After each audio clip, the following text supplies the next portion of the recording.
তবে আজ পর্যন্ত যা মেসেজ আছে আজ পর্যন্ত, তাতে আপনারা যারা হেয়ারিং এ 13টার ভিতরে কোনো একটা দেননি, ফাইনাল লিস্টে আপনাদের নাম বাদ পড়ে যেতেও পারে। দেখে দেখে সব ডাকতেছে মুসলিম ভোটারদের। 350 জন দেখেছে, তার ভিতরে 12 জন মুসলিম, 12 জন হিন্দু, বাকি সব মুসলিম। সরকার বলো মাথা গরম করে দিচ্ছে। হ্যাঁ না কিছু বলেন? হ্যাঁ, আরো দাঁড়ান, ফাইনাল তালিকা বেরুক। যে পরিমাণ বাদরামি করছে, জ্ঞানেশ কুমার প্রথম বললে 2002 সালে যারা ভোটার ছিল তাদের কিছু লাগবে না। তারপরে বললে যাদের বাবা মা ভোটার ছিল তারা বাবা মার সাথে লিঙ্ক করালে তাদেরও কিছু লাগবে না। এখন নতুন এক নিয়ম বার করেছে, তার নাম লজিক্যাল ডিসক্রিপেন্সি। ধরুন আপনার বাবার নামের সাথে আপনার বর্তমান নামে, আপনার এখন যে আই কার্ড আছে, ওই আই কার্ডে আপনার আব্বার নামের যা বানান আছে আর 2002 সালের ভোটার তালিকায় আপনার আব্বার নামের যা বানান আছে, দুটো যদি এক না হয় তাহলে আপনাকে ওই নির্বাচন কমিশনের বেঁধে দেওয়া 13টা নথির ভিতরে যে কোনো একটা নথি দিয়ে প্রমাণ করতে হবে যে আমি আব্দুর রহিম গাজীর ছেলে। তা আধার দিলে হবে না, ভোটার কার্ড দিলে হবে না, প্যান কার্ড দিলেও, জোরে বলেন, প্যান কার্ড দিলেও হবে না, রেশন কার্ড দিলেও। তাহলে কি দিলে হবে? তাহলে আমরা 13টা বলে দিয়েছি। তোমরা দিয়েছিলে কটা?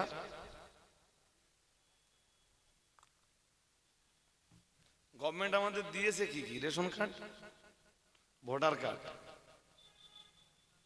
আর কি? আধার কার্ড তো হয়ে গেছে, বলেন আর কি? আই কার্ড তো বলেছি, ভোটার কার্ড আর আই কার্ড কি আলাদা নাকি? তিনটি দিয়েছি, তোমরা এখন 13টা চাচ্ছ কেন? তোমরা বলো যে তিনটে আমরা দিয়েছি, ওই তিনটের ভিতরে দাও। রাস্তায় আওয়াজ হচ্ছে খুব ভাই সাহেব, এত আওয়াজ হলে কথা বলা যাবে না। তোমরা দিলে তিনটে আর চাচ্ছ 13টার ভিতরে, আবার বলতেছো ওই 13টার ভিতরে ভোটার কার্ড, আধার কার্ড, রেশন কার্ড নেই।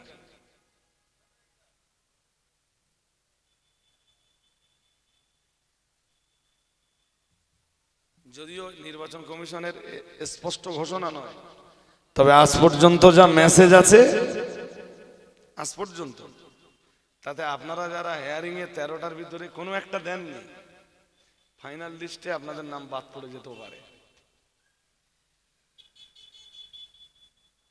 বুঝতে পারেন?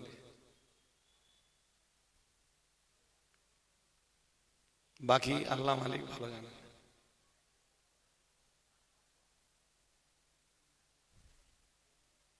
2002 সালে ধরুন আপনার আব্বার নামে ছিল ABDULRAHIM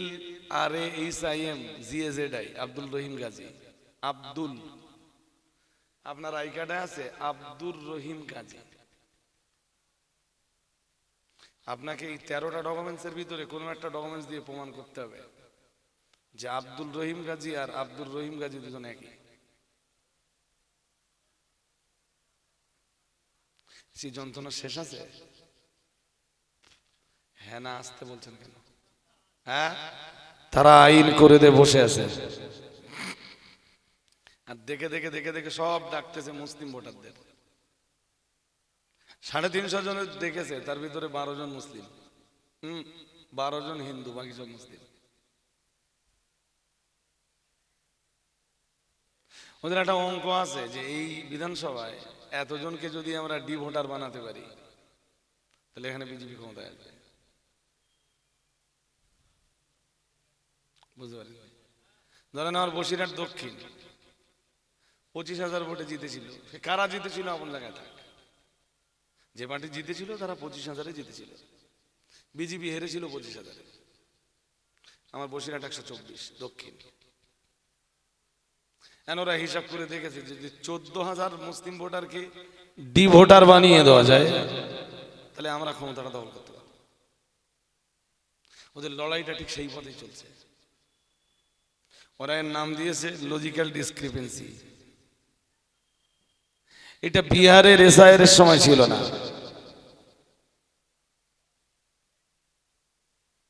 কি হবে এটা আল্লাহ ভালো জানেন। বহু মানুষ হয়তো নাগরিকত্ব হারাবে।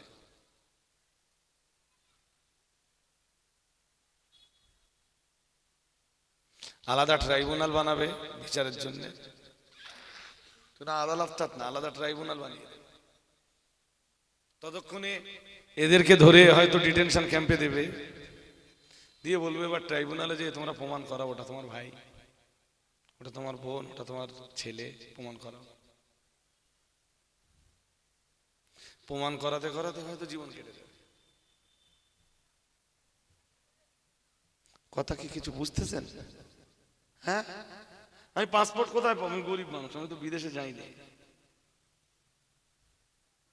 আমার জন্ম 1985 সালের আগে, আমার তো বার্থ সার্টিফিকেট নেই। আমি ক্লাস 3 পর্যন্ত স্কুলে গিয়েছিলাম, আমি মাধ্যমিক পাস সার্টিফিকেট কোথায় পাবো স্যার?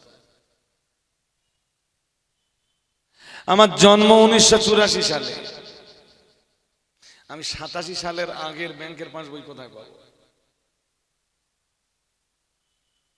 পারিবারিক রেজিস্টার, ফ্যামিলি রেজিস্টার আপনারা তো দেননি স্যার, আমি এখন কোথায় পাবো?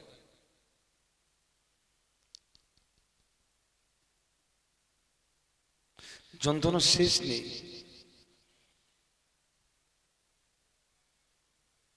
আল্লাহকে ঢাকা ছাড়া না, আল্লাহই পারেন সব জুলমের নিরসন করে দিতে। ওমাকারু ওয়ামাকারাল্লাহ আল্লাহু খায়রুল মাকিরিন। মহান আল্লাহ জানিয়েছেন ওমাকারু ওয়ামাকারাল্লাহ, আল্লাহ পাক রব্বুল আলামিন জানিয়েছেন ওরা চক্রান্ত করে, ওরা চক্রান্তের বেড়া জাল বানায়। আল্লাহ পাক রব্বুল আলামিন জানিয়েছেন ওয়ামাকারাল্লাহ, আর আমি আল্লাহ কৌশল অবলম্বন করে ওদের চক্রান্তের বেড়া জালকে ছিঁড়ে তছনছ করে দেই। আর একটু মন খুলে বলেন আল্লাহু খায়রুল মাকিরিন। না না না না না, ওদের চক্রান্তের বেড়া জালটা শ্রেষ্ঠ নয়। আল্লাহ পাক রব্বুল আলামিন জানিয়েছেন বরং আমি যে কৌশল অবলম্বন করি, আমি আল্লাহ পাক রব্বুল আলামিন আমার কৌশলটাই হলো শ্রেষ্ঠ কৌশল। একটু মন দিয়ে আমার কথা শুনুন, কোরআন হাদিসের কিছু কথা দেখবেন বর্তমান সময়ের সাথে আমার কথা অনেক অংশে মিলে যাচ্ছে, বহু অংশে মিলে যাচ্ছে। কি বলছিলাম, শেষ কথাটা কি বলেছিলাম মনে নেই আপনাদের? আমার মনে আছে।